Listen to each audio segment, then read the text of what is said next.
trouble sleeping? Do you have a hard time relaxing or feel unable to relax?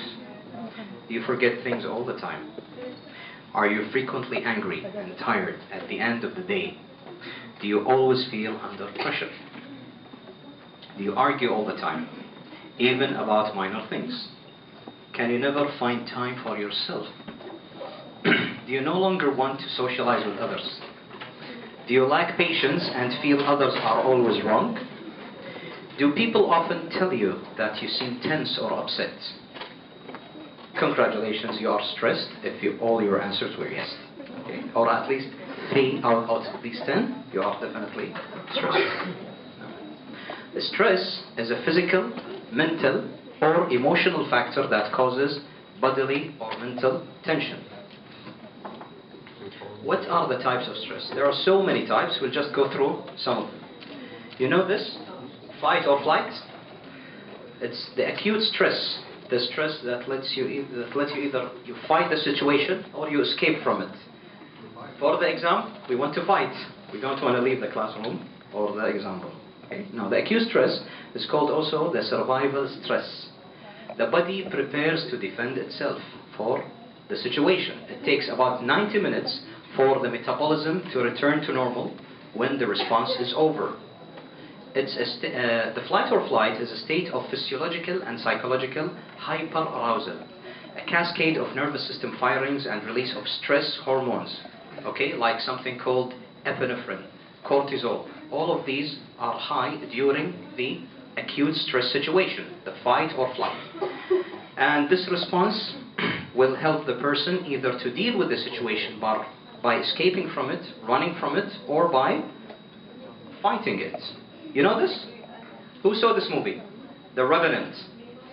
Okay? Remember the scene with the bear, right? It's one example of a fight situation. It was really a very stressful situation for the actor, and it is an example of an acute stress.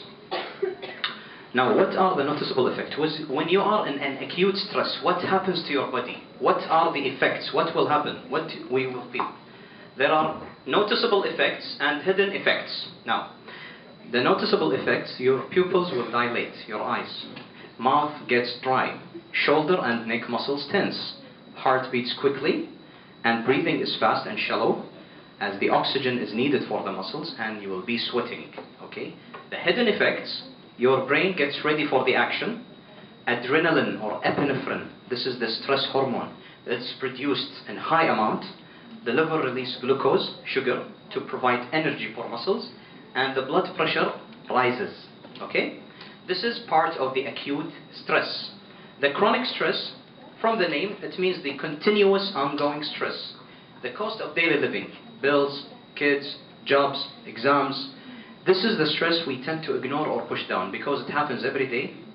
With time, we don't want to think about it. It's part of your life. This is the chronic stress. Left uncontrolled, this stress can affect your body and your immune system on the long run. Internal stress is when people make themselves stressed. This often happens when we worry about things we can't control or put ourselves in situation we know will cause us stress. This kind of stress, you are creating it. Okay? Environmental stress, this is a response to things around you that causes stress. For example, noise, crowding, and pressure from work or family. Overwork stress, the kind of stress built up over a long time and can take a hard toll on your body. And this can be one of the hardest kind of stress to avoid because many people feel this is out of their control, the overwork stress. Now, positive or negative? Marriage. Okay, I'm having different opinions here. Promotion, okay, positive. Having baby. والله متشائمين البعض. New friends? Depends on the friends. Graduation? Definitely positive. Divorce? يمكن شيء زين. Punishment? Injury? Finance? Depends. Work? If you are happy in your work, it will be positive. If you're not, it will be negative. Now, why do we stress on stress? Why? What is the importance? Understanding your stress level is important.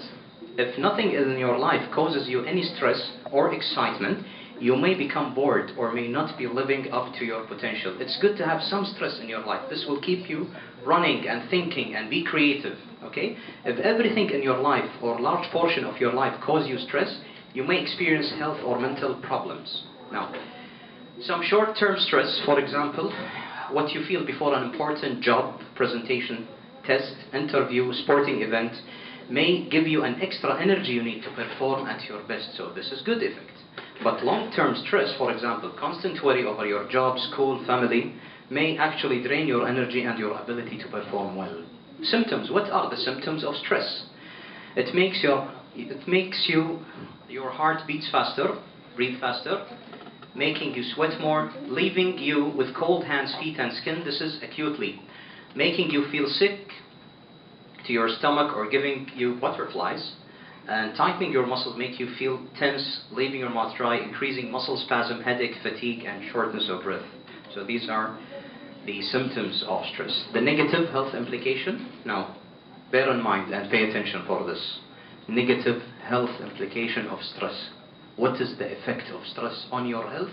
On the long run, negatively. Number one, it causes heart attacks, stroke, brain stroke, stomach ulcers, may lead to alcoholism, obesity, drug addiction, and it may lead to smoking. If you are stressed, on the long run, these are the negative health implications: heart attacks, stroke, stomach ulcers, alcoholism, obesity, drug addiction, and smoking. Remember these very well, okay? Because it's important for us to know what are the negative effects of stress to avoid overstressing ourselves.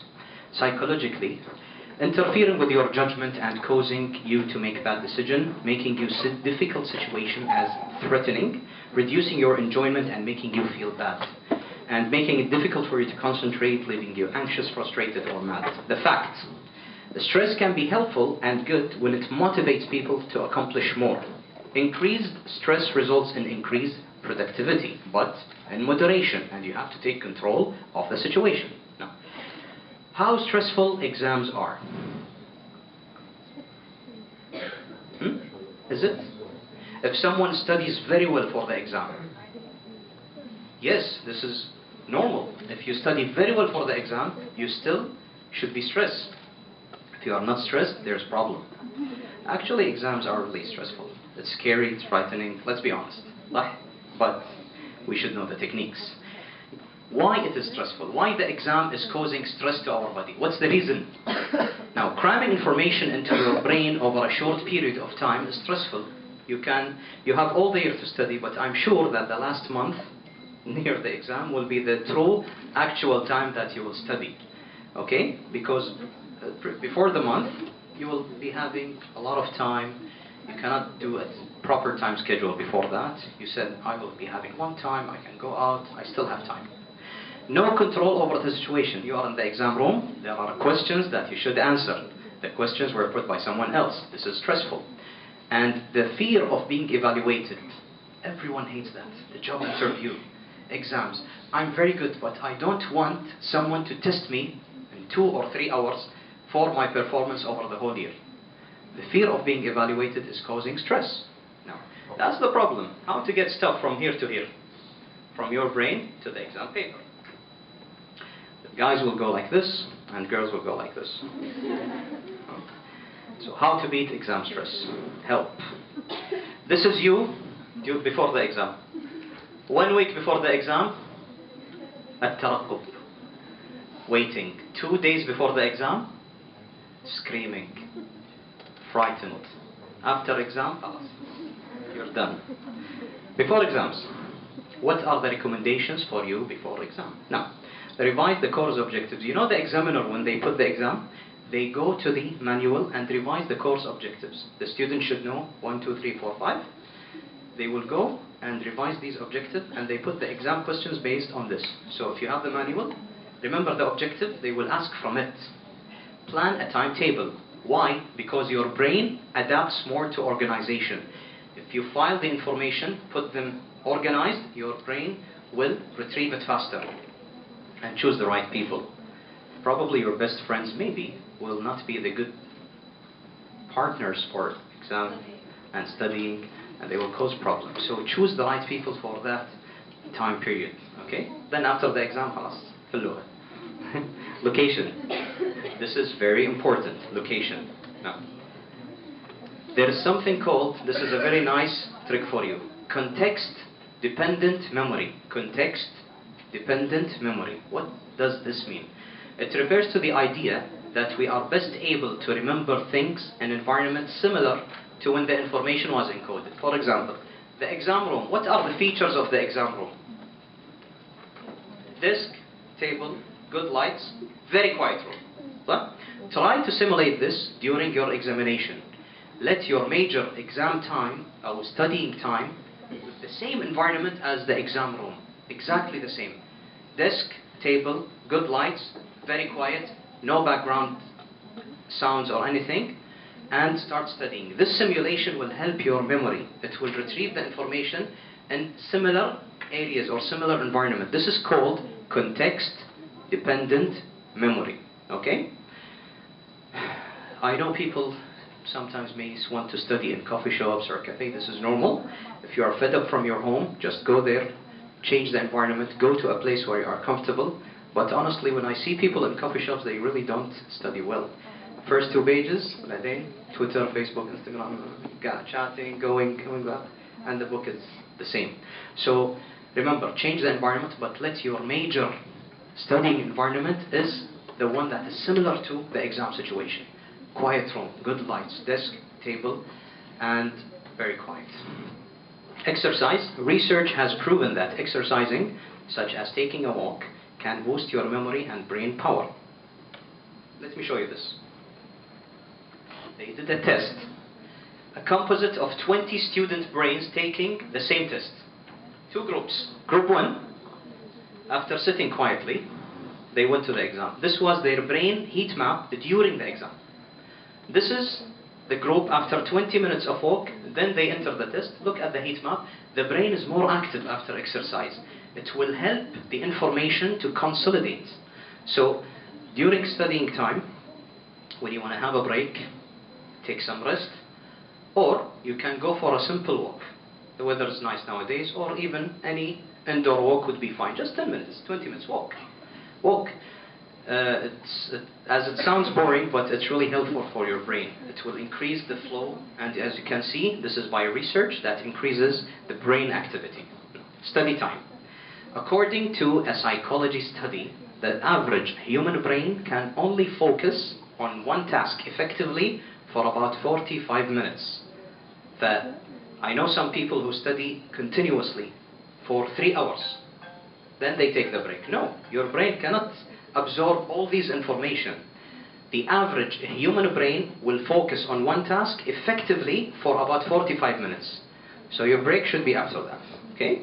In addition, research in neuroscience suggests that focusing on the same thing for too long diminishes the brain ability to accurately process it. It will not gain anything. It will not absorb anything after 45 to 50 minutes. So there is a rule for studying. They call it the 50-10 rule. Study for 50 minutes, 10 minutes break, then continue.